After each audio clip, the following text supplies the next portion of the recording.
एक ऐसी लड़की जो हर रात ठीक 2 बजे किसी की दस्तक से जाग जाती। पहले उसे लगा था बाहर कोई इंसान खड़ा होगा, लेकिन जब उसने दरवाजा खोला तो बाहर कोई नहीं था। एक रात जब उस लड़की ने खिड़की खोली तो उसके बाहर खड़ा था एक जिन, लाल आंखें, जला हुआ चेहरा और डरावनी हंसी। दोस्तों, आज की कहानी इमरान की। इमरान राजस्थान के एक छोटे से जिले के रहने वाले हैं। ये बताते हैं घटना साल 2022 की है, जो कि इनकी बड़ी बहन के साथ हुई थी।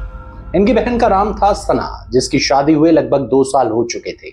शादी के बाद वो अपने पति आरिफ के साथ शहर के बाहरी इलाके में बने एक पुराने किराए के मकान में रहने गई।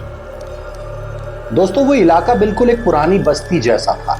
शुरुआत के कुछ दिन बिल्कुल सामान्य चला, लेकिन करीब 1 महीने बाद हर रात ठीक 2 बजे घर के मुख्य दरवाजे पर 3 बार दस्तक होती थी। लेकिन जब भी आरिफ दरवाजा खोलते, बाहर कोई नहीं होता। अब आरिफ के दिमाग में एक ही सवाल आता, शायद ये किसी बच्चे की शरारत होगी। लेकिन वो भी सोचते कि हर रात 2 बजे कौन से बच्चे जाकर यहाँ शरारत करेंगे, इसलिए वो इस बात को ज्यादा गंभीरता से नहीं लेते। लेकिन दोस्तों, अब हुआ क्या, धीरे धीरे सना का व्यवहार बदलने लगा। वो हर सुबह बेहद थकी हुई उठती, उसकी आंखों के नीचे काले घेरे पड़ गए थे और वो बिना वजह के कमरे के बाहर लगी खिड़की की तरफ लगातार देखती रहती। ऐसा लगता जैसे कोई उसे बाहर से बुला रहा हो। ये बात आरिफ कई दिनों से नोटिस कर रहे थे। अब एक दिन हुआ क्या, जब सना लगातार घर की खिड़की के बाहर देखे जा रही थी तो आरिफ से रहा नहीं गया। उन्होंने पूछा, तुम रोज इस खिड़की से लगातार बाहर की तरफ क्यों देखती हो? अब इतना सुनते ही सना डरते हुए कहती हैं, आरिफ, मुझे ऐसा लगता है जैसे हर रात कोई मुझे मेरे नाम से बुलाता है। सना, बाहर आ जाओ, मैं तुम्हारा इंतजार कर रहा हूं। वो बार बार मुझे बुलाता है। अब ये सुनकर आरिफ ने उन्हें समझाया, ऐसा कुछ नहीं है, शायद ये कोई तुम्हारा वहम होगा। फिर आरिफ अपने काम के लिए निकल गए।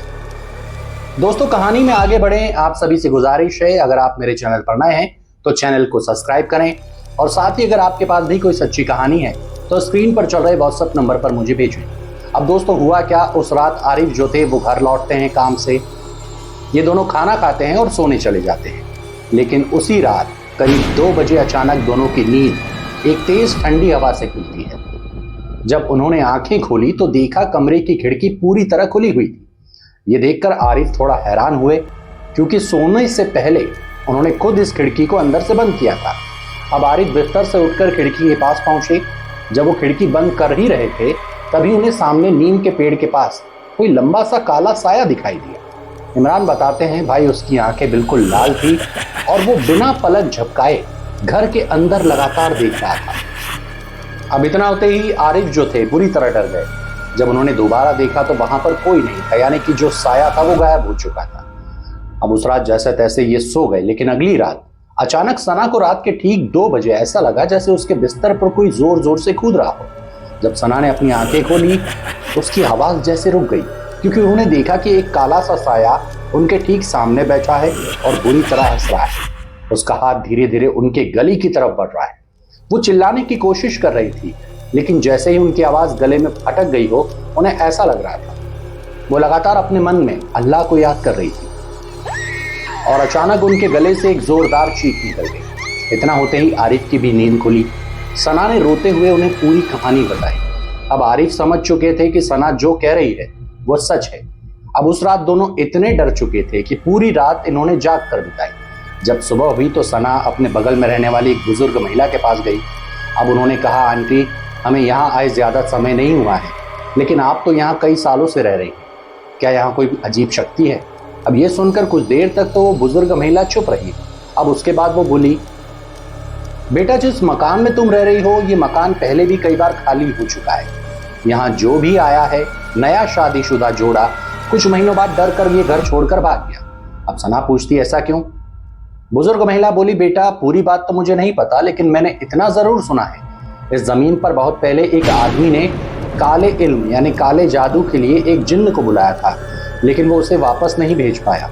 तभी से वो साया इसी घर के आसपास भटकता है और जो लड़कियां नई नई शादीशुदा होती हैं, रात को वो उनके पास आता है। अब इतना सुनते ही सना के होश उड़ गए, क्योंकि ये समझ चुकी थी कि उनके साथ हर रात आखिर क्या हो रहा है। अब दोस्तों, हुआ क्या कि शाम को जब आरिफ घर पहुंचे तो सना ने उन्हें सारी बातें बताई।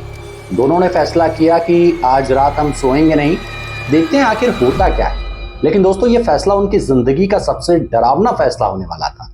रात के ठीक 2 बजे फिर से दरवाजे पर दस्तक हुई, लेकिन हैरानी की बात यह थी, इस बार घर के अंदर वाले बेडरूम का दरवाजा खटखटाया जा रहा था। जब दोनों ने पीछे देखा तो कमरे का दरवाजा अपने आप धीरे धीरे खुल रहा था, लेकिन बाहर कोई नहीं था। हालांकि जो फर्श था उस पर गीले गीले पैरों के निशान बनते जा रहे थे। ऐसा लग रहा था जैसे कोई अदृश्य चीज कमरे के अंदर आ रही हो। अब दोस्तों इतना होते ही सना जो थी जोर जोर से रोने लगी। इमरान बताते हैं, भाई मेरे जीजा ने अलमारी खोली और उसमें रखा जमजम का पानी निकाला। उन्होंने वो पानी सना के चेहरे पर डाला और पूरे कमरे में छिड़क दिया। अब इतना होते ही सना बेहोश होकर जमीन पर गिर गई। सुबह होते ही आरिफ ने ये बात अपने कुछ रिश्तेदारों को बताई। उन्होंने एक बुजुर्ग मौलवी का इन्हें नंबर दिया। अगले दिन दोनों उस मौलवी के पास पहुंचे और मौलवी ने कहा, बेटा मुझे तुम्हारे घर आकर देखना पड़ेगा। अगले दिन मौलवी जैसे ही घर में कदम रखते हैं वो ये कहते हैं कि यहाँ पर कोई इंसान नहीं है, एक बहुत पुराना जिन्न मौजूद है और वो जिन्न नई नई शादीशुदा महिलाओं को, लड़कियों को अपना शिकार बनाता है। दोस्तों ये सुनते ही सना और आरिफ के होश उड़ गए। अब मौलवी ने क्या किया, पूरे घर में दुआ पढ़नी शुरू की और अचानक ऐसा हुआ कि रसोई के सारे बर्तन अपने आप गिरने लगे। जो पंखा चल रहा था वो बंद हो गया और कमरे का तापमान एकदम ठंडा हो चुका था। कुछ देर बाद सना की आवाज पूरी तरह से बदल गई और वो अचानक बोली, ये मेरा घर है, इसे यहां से ले जाओ। यानी कि जो सना की आवाज थी वो किसी आदमी जैसी भारी हो चुकी थी, लेकिन जो मौलवी थे वो भी छोटी मोटी चीज नहीं थे, काफी पहुंची हुई चीज थे। वो लगातार दुआ पढ़ते रहे।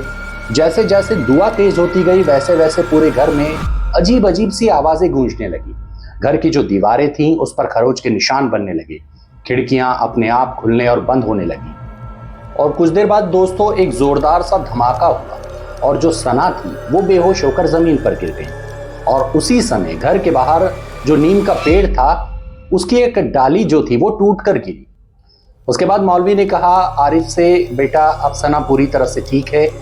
मौलवी क्या करते हैं, सना को एक काला धागा देते हैं और कुछ जमजम का पानी भी देते हैं जो कि अभिमंत्रित था। इमरान बताते हैं, भाई उसके बाद से इनके जो जीजा थे और जो इनकी बहन थी वो उस मकान को 1 हफ्ते में खाली कर देते हैं। उसके बाद क्या वाकई में वो जिन्न अभी भी वहां पर भटकता है, इस बारे में इमरान को फिलहाल कोई जानकारी नहीं है। तो दोस्तों ये थी आज की हमारी कहानी। वीडियो अगर आपको पसंद आया हो तो वीडियो को लाइक करें, चैनल को सब्सक्राइब करें।